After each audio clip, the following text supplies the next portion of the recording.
رمضان کا مہینہ الحمدللہ وكفى وسلام على عباده الذين اصطفى أما بعد فأعوذ بالله من الشيطان الرجيم بسم الله الرحمن الرحيم وما خلقت الجن والإنس إلا ليعبدون صدق الله المولى العظيم وبلغنا رسوله النبي الأمين المكين المؤمن الكريم ونحن على ذلك لمن الشاهدين والشاكرين والصابرين الحمد لله رب العالمين قادر الجنة إلى غفير سميسا قادر الجنة يا غسل سميسا أنت الشاهد اتقوا الله قدر الميسان شاعر کہتا ہے مرد تصویر تو سب ہم مگر ادراک کہاں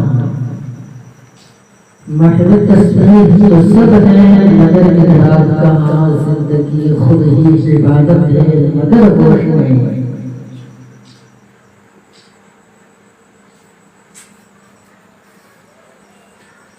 بعد توحید کے متوالوں آج کچھ سننے اور سنانے سے پہلے ہم اور آپ مل کر انتہائی خلوص و محبت کے ساتھ بارگاہ رسالت آپ صلی اللہ علیہ وسلم نے ہدیہ درود پیش کریں اور پڑھیں آواز سے بلند اللہم صلی سیدنا و مولانا محمد علیہ الجود والکرم وآلہ وبارک وسلم صلی علیہ صلاة و سلام علیک یا رسول اللہ صلی اللہ تعالی علیہ وآلہ وسلم اللہ تبارک و تعالی کا لاکھ لاکھ شکر کہ اس نے اپنے حبیب کی امت میں پیدا فرمایا اور ہر طرح کے نعمتوں سے نوازا اتنی نعمتیں عطا فرمائی اتنی نعمتیں عطا فرمائی کہ خود قرآن میں ارشاد فرماتا ہے وَإِن تَعُدُّوا نِعْمَتَ اللَّهِ لَا تُحْصُوهَا اے میرے بندو اگر تم میری نعمتوں کو شمار کرنا چاہو گننا چاہو کاؤنٹنگ کرنا چاہو تو لا تحصوها ہرگز نہیں مل سکتے کبھی تم شمار نہیں کر سکتے اتنی ساری نعمتیں عطا فرمائی ہمیں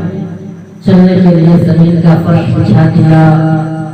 آسمان کا شامیانہ لگا دیا چاند تاروں کی قندلیں روشن فرما دی ہر طرح کی نعمتیں عطا فرمائی اور ان ساری چیزوں کے بعد ارشاد فرمایا وَأَمَّا بِنِعْمَتِ رَبِّكَ فَحَدِّثْ تم اپنی گھر کی نعمتوں کا خوب چرچا کر ساری چیزوں کو پیدا فرمانے کے بعد رسل آستہ فرمانے کے بعد اپنے محمود کے امتیوں سے خطاب فرمایا کہ تم اپنی گھر کی نعمتوں کا خوب چرچا کر خوب اس کی شکر گزاری کرو اس کی عطا کردہ نعمتوں کا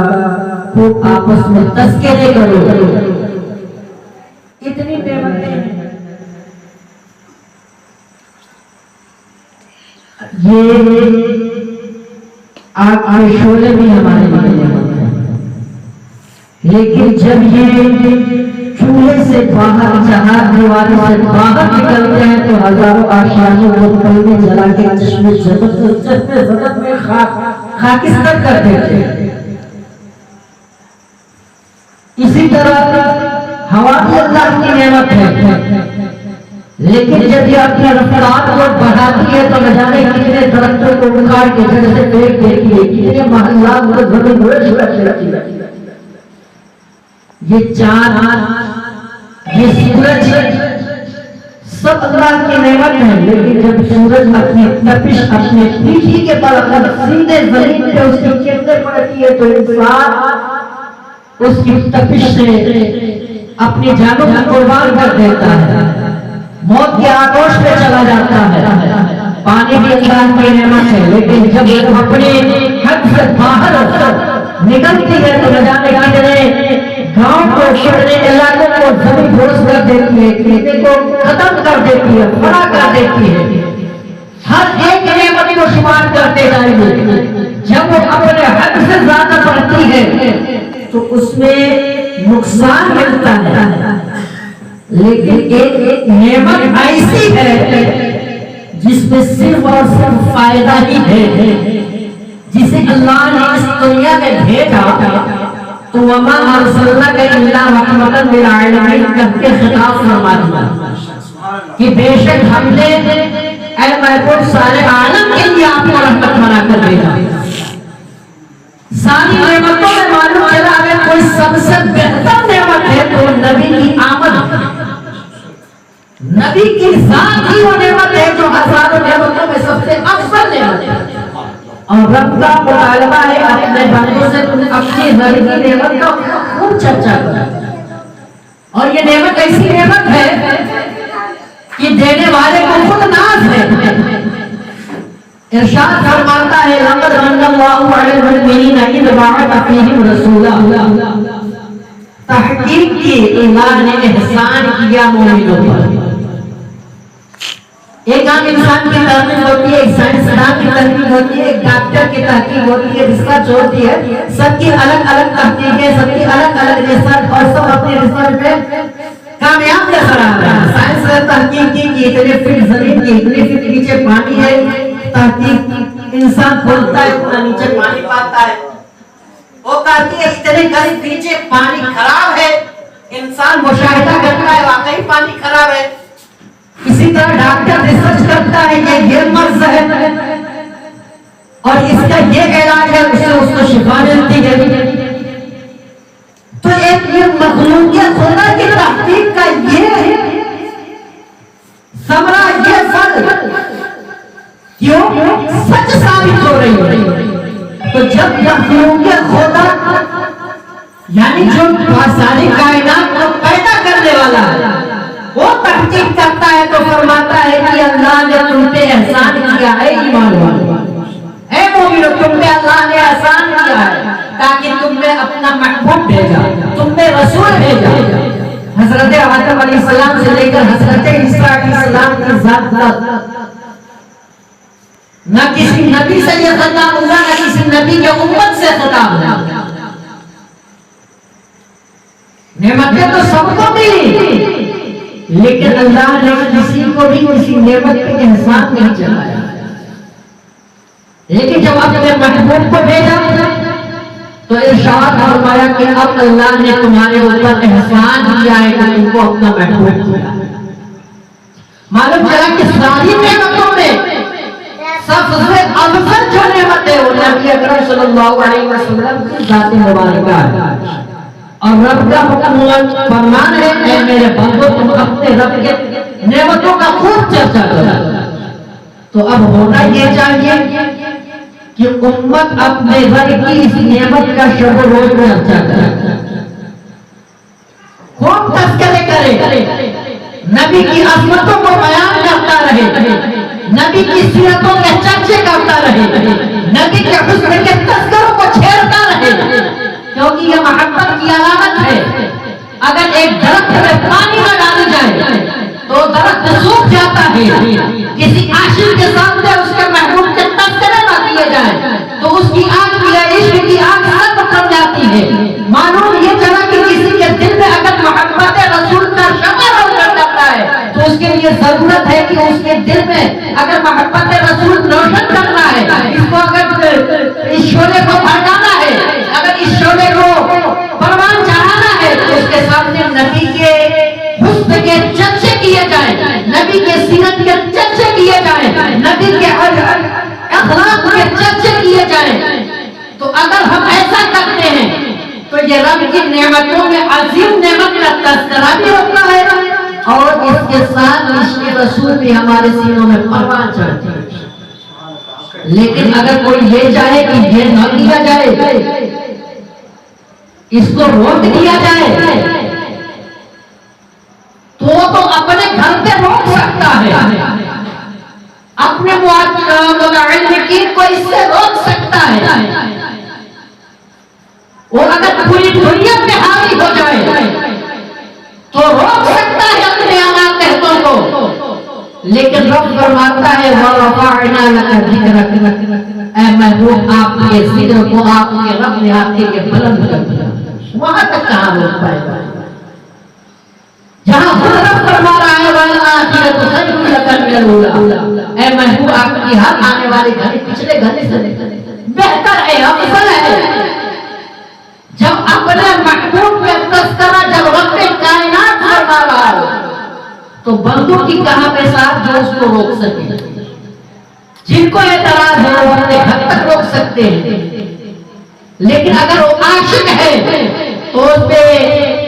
چاہے اس کے گھروں میں رسیاں ڈال کے گھسے بھی جائیں پھر بھی وہ بلال ہمیشہ احد کا نعرہ ہی لگاتا رہتا ہے، محبت رسول میں تڑپتا ہی رہتا ہے، اور ایک وقت آتا ہے کہ اپنی زبان سے گر کر اٹھتا ہے کہ جب تک بکے نہ تھے کوئی پوچھتا نہ تھا، تو نے مجھے خرید کر انمول کر دیا۔ اس ذات کی محبت اپنے دل میں بسانے کی ضرورت ہے، اور یہ کیسے ہوگا؟ جب تک ہم نبی کی سیرت کو نہیں پڑھیں گے تب تک ہمیں معلوم یہ نہیں چلے گا کہ ہمارے نبی کی پسندیدہ چیز کیا ہے۔ آج ہمارے اندر جو غیر سلوکی غیروں کے اطوار جو ہمارے معاشرے میں جنم لے رہے ہیں، اس کی سب سے اصل وجہ یہ ہے کہ ہم نے سیرت رسول کو پڑھنا چھوڑ دیا ہے، نبی کی تاریخ زندگی کو ہم نے پڑھنا چھوڑ دیا ہے۔ آج ہم نبی کے زندگی کو پڑھنے لگے تو یہ جو 5 وقت کی نمازیں ہم چھوڑ رہے ہیں یہ کبھی ہم سے قضا نہیں، جو ہم ایک دوسرے سے ایک بالش زمین کے لیے لڑ رہے ہیں کبھی ہمارے اندر تفرقہ نہیں پڑے گا، لیکن ضروری ہے کہ پہلے ہم نبی کی سیرت کو پڑھیں۔ نبی نے ہمیں کیا درس دیا، نبی کے اخلاق کیسے تھے، جسے قرآن فرماتا ہے اِنَّكَ لَعَلَىٰ خُلُقٍ عَظِيمٍ، بے شک آپ عظیم اخلاق والے ہیں، اعلیٰ اخلاق کے مالک ہیں، لیکن افسوس کے ساتھ جو اللہ پڑھنے والے کو عیب نظر آتا ہے، وہ عیب تلاش کرتے ہیں۔ قرآن کہتا ہے آپ عظیم اخلاق کے مالک ہیں، بہت اچھے ہیں، اور کیوں نہ ہو کہ جب رب نے اپنے محبوب کو ہر ایک چیز سے پیدا کیا سب سے افضل بنایا، صحابہ کو یہاں تک پکار اٹھے کہ خلقت مبرأ من کل عیب کأنک قد خلقت کما تشاء۔ حضرت حسان کی صادق کہتے ہیں یا رسول اللہ، گویا یوں کہہ لیا جائے کہ آپ کو آپ کے رب نے ایسے پیدا فرمایا جیسا آپ چاہتے تھے۔ تو جو صحابہ تھے وہ نبی کی اخلاق کو پڑھے دیکھے سمجھے، انہیں کہیں عیب نظر نہیں آیا۔ یہاں ایک بات تھوڑا سا بیک کر کے یہ بھی سمجھ لیجیے، جب انسان کو کسی سے محبت ہو جاتی ہے نا تو اس کی برائیاں بھی خوبیاں نظر آتی ہیں، لیکن جسے اللہ خوبیوں سے نوازا ہو، برائیوں سے پاک پیدا فرمایا ہو، جب اس کی محبت گھر میں دل میں گھر نہیں کرتی ہے نا تو اس ذات میں بھی عیب تلاش کرنے لگتا ہے۔ ضرورت ہے کہ ہم اپنے بھی دل میں عشق رسول کو روشن کریں، بسائیں، اور اس کا بہترین ذریعہ یہ ہے کہ ہم نبی کی سیرت کو پڑھیں، حتی امکان زیادہ سے زیادہ اوقات درود شریف کو پڑھتے رہیں۔ اس سے کیا کیا فائدے ہیں؟ ہمارے ذہن میں بھی روشن، دل بھی روشن ہوتا ہے، جو فاسد خیالات آتے ہیں وہ بھی ختم ہو جاتے ہیں، اور پھر ایک دن ایسا بھی آ جاتا ہے انسان محبت میں مشغول ہو کر نمازوں پہ نمازیں پڑھتے ہیں۔ تو اب جن کا یہ ہے کہ ہم کا دل نماز میں نہ لگے، نہیں لگتا ہے، جو اس مرض میں مبتلا ہو ان کے لیے بھی یہ بہترین وظیفہ ہے کہ درود شریف کا وظیفہ بنا، اس کو اپنا لیں، کیونکہ اللہ کے ہم ہر وقت بندے ہیں، اور بندگی کا طریقہ بندوں پہ تو ضروری ہے کہ وہ ہر وقت اپنے مالک کی بندگی بیان کرے، اس کی بندگی، اس کی تعریف بیان کرتا رہے، اس کی بندگی کرتا رہے۔ تو اس کے لیے ضروری ہے کہ ہم ایسا عمل کریں کہ ہمارا چلنا پھرنا اٹھنا بیٹھنا سب عبادت میں شمار، ہم کھاتے بھی ہیں، پیتے بھی ہیں، چلتے بھی ہیں، سوتے بھی ہیں، نمازیں پڑھتے ہیں، سب کرتے ہیں، لیکن جب ہم سنت رسول سے ہٹ کرتے ہیں تو یہ صرف دنیا داری کرتے ہیں۔ لیکن جب ہم اپنا اٹھنا بیٹھنا کھانا پینا ملاقاتیں کرنا ایک دوسرے سے اگر سنت رسول کے موافق ہم بنا لیتے ہیں تو اس کے فائدے یہ ہوتے ہیں کہ صرف ہمارا 5 وقت نمازیں پڑھنا ہی عبادت نہیں ہوتی، بلکہ ہمارا کلام کرنا یعنی باتیں کرنا، ایک دوسرے سے ملاقاتیں کرنا، ایک دوسرے سے معاملات کو رکھنا سنت رسول کے مطابق، یہ ساری چیزیں عبادت میں شمار کی جاتی ہیں۔